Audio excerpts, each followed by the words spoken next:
Hi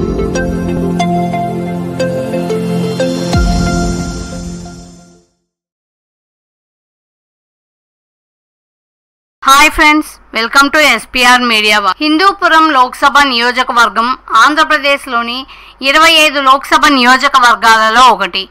ఇది 6 assembly సెగ్మెంట్లను కలిగి ఉంది. ఈ నియోజకవర్గం 1957లో ఏర్పడింది.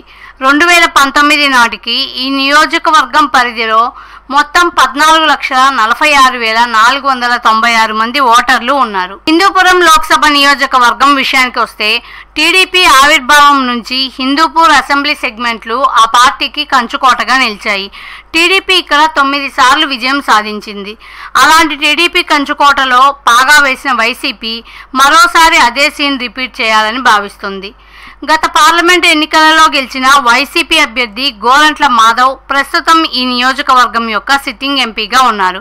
ఈ క్రమంలో గత ఎన్నికల ఫలితాలని ఒకసారి విశ్లేషిద్దాం. 2009 ఎన్నికలలో టీడీపీ అభ్యర్థి కృష్ణప్ప నిమ్మల, కాంగ్రెస్ అభ్యర్థి పి కాసిం ఖాన్, పీఆర్పీ అభ్యర్థి కలపల శ్రీకాంత్ రెడ్డి, బీజేపీ అభ్యర్థి నరేష్, ఇండిపెండెంట్ అభ్యర్థి పీట్ల ప్రసాద్, ఎల్ఎస్పీ అభ్యర్థి కె నిరంజన్ బాబు, పీపీఐ అభ్యర్థి ఎస్ ముస్కిన్ వాలి, ఇండిపెండెంట్ అభ్యర్థి బి నాగభూషణ్ రావు, బీఎస్పీ అభ్యర్థి శ్రీరాములు మరియు ఇండిపెండెంట్ అభ్యర్థి కె జాకీర్లపై పోటీ చేసి 22,835 ఓట్ల మెజార్టీతో గెలుపొందారు. 2014 ఎన్నికలలో టీడీపీ అభ్యర్థి కృష్ణప్ప నిమ్మల, వైసీపీ అభ్యర్థి దుడ్డుకుంట శ్రీధర్ రెడ్డి, కాంగ్రెస్ అభ్యర్థి జీసీ వెంకటరాముడు, జేఎస్పీ అభ్యర్థి కె మహమ్మద్ షమీర్ బాషా, ఆర్పీఎస్ అభ్యర్థి ఆముదాల సుబ్రహ్మణ్యం, పీపీఐ అభ్యర్థి ఆనంద్, ఇండిపెండెంట్ అభ్యర్థులు మదిపుట్ల సుధాకర్ నాయుడు, డి సోమనాథ్, చింతా శరత్ కుమార్ రెడ్డి,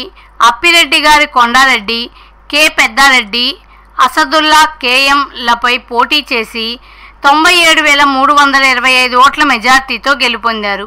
2019 ఎన్నికలలో వైసీపీ అభ్యర్థి కురువ గోరంట్ల మాధవ్ టీడీపీ అభ్యర్థి కృష్ణప్ప నిమ్మలపై పోటీ చేసి 1,40,748 ఓట్ల మెజార్టీతో గెలుపొందారు. 2024 ఎన్నికలలో వైసీపీ అభ్యర్థి జె శాంత, టీడీపీ అభ్యర్థి బీకే పార్థసారథి మరియు కాంగ్రెస్ అభ్యర్థి బిఏ సమద్ షాహీన్ల మధ్య పోరు జరగనుంది.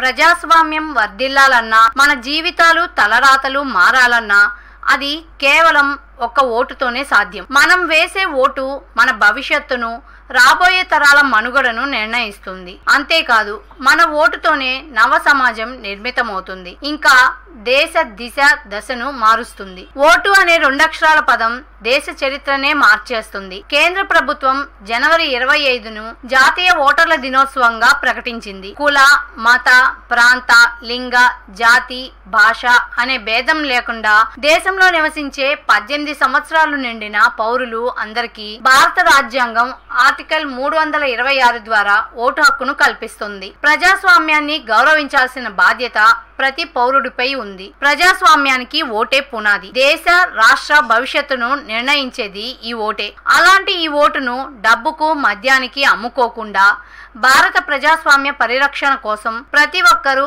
తప్పనిసరిగా తమ ఓటు హక్కు వినియోగించుకోవాలి.